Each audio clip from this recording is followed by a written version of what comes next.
In this tutorial exercise, we will configure the Denodo platform with a version control system. When working in distributed teams, the ability to maintain consistency and avoid duplication of effort is absolutely critical to achieving maximum agility in data virtualization projects. The first step will be to set up the connection settings to the version control repository. To do so, click on Administration, VCS Management, Configuration.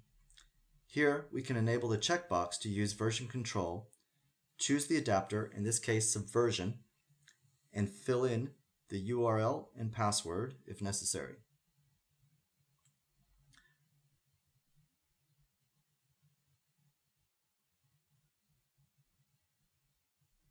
Once the form is correctly filled with our version control repository settings, click OK to save the changes.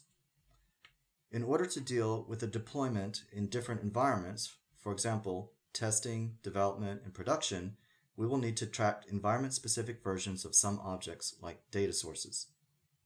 These versions are not modifications of the object itself, but changes in connection strings or security credentials. To support this scenario, we can also define different environments in the version control configuration settings using Administration, VCS Management, Environments. This way, we can have a version of our data sources for development and a different one with different user, password, and host for testing.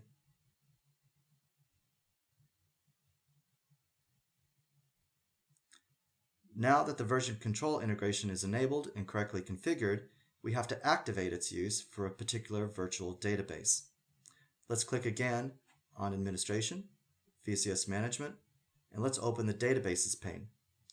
Here we can see the status for each database, as well as change its settings by clicking on Configure. Let's enable version control for this database, and let's associate it with a specific project in the version control repository. As you can see, we can also specify a specific environment or different settings for the connection. The settings configured as default will be used otherwise. Once we click OK, our database will be ready to use the built-in integration with version control repositories, as explained in a separate tutorial exercise.